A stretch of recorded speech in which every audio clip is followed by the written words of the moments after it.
Hello, I'm Edwin, and today I'm going to tell you about the importance of communication. Communication is very important in this world where we live. Without communication, we will be like fallen leaves that go where the winds take them and land them anywhere without a purpose. Apply this saying to people in real scenarios. One cannot accomplish a goal without communicating with other people. He is like a stick in a broom that cannot sweep a speck of dirt. Integrate him into a crowd, and he becomes a part of a synergy, a combined effort that can accomplish even the seemingly impossible task. Speaking of how we communicate with our colleagues or our subordinates, there are two ways to how we can convey or receive information. It could be through formal or informal communication, which sometimes needs tools or methods to become effective.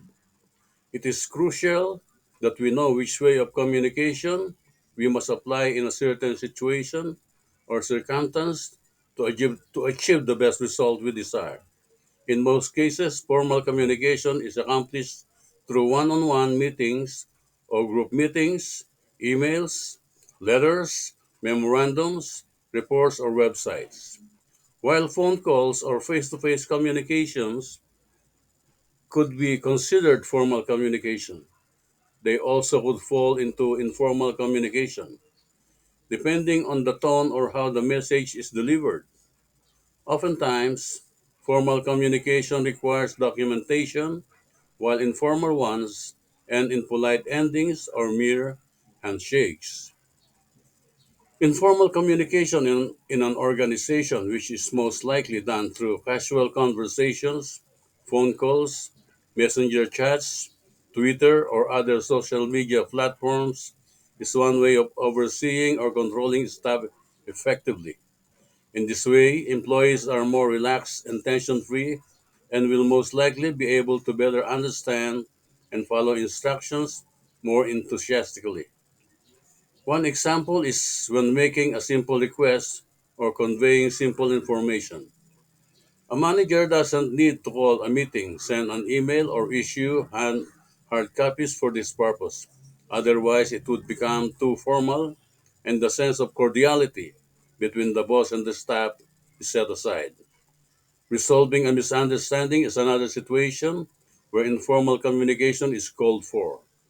Putting it into a letter or an email might lead to more misunderstanding as the contents might be misinterpreted again by the recipients, unlike when delivered in an informal communication like a casual conversation where a smile, gestures, or body language can change the mood that will likely augment peace and reconciliation.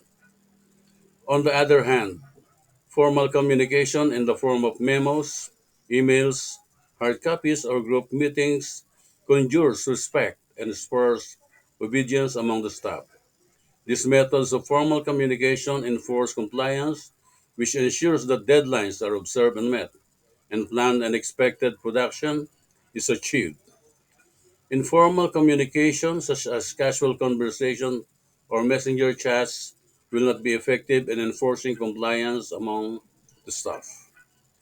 Information received from such methods will possibly be taken lightly and easily forgotten due to a sense of lack of sincerity.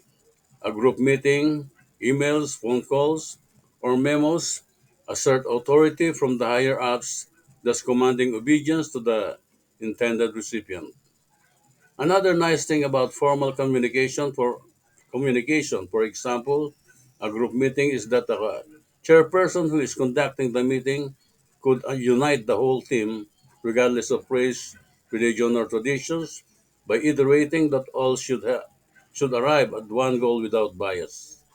There are several common issues in an organization, such as ineffective teams, poor communication, retention, leadership, lack of motivation, poor working conditions, and inadequate support, among others.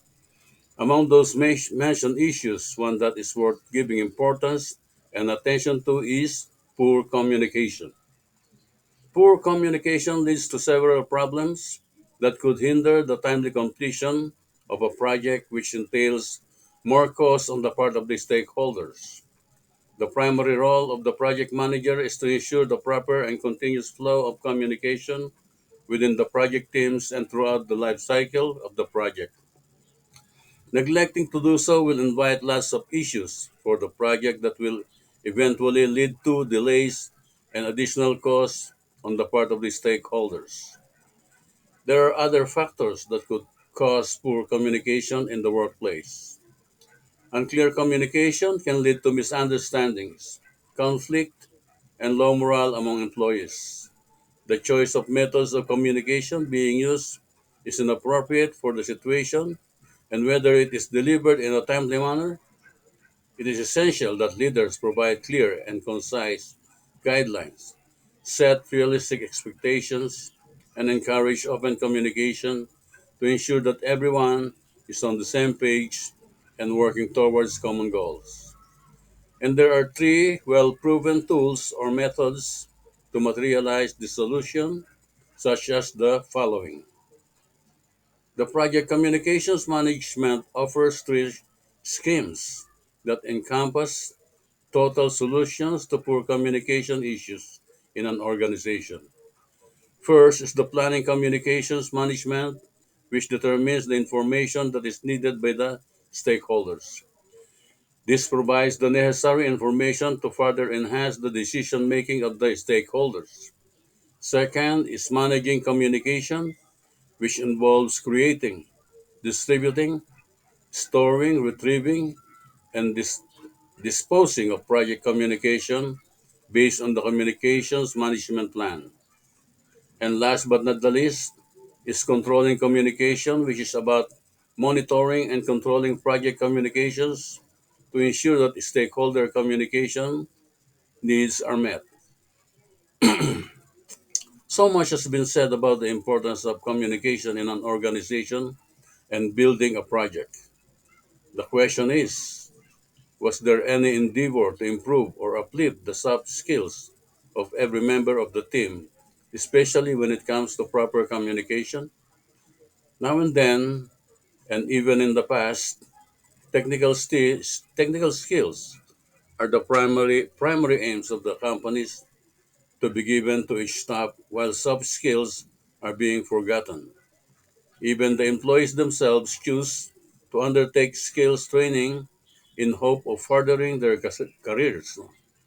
Thus, the essential recipe for an ideal dish is set aside, and the result is an incomplete outcome of supposed to be a perfect solution. Thank you.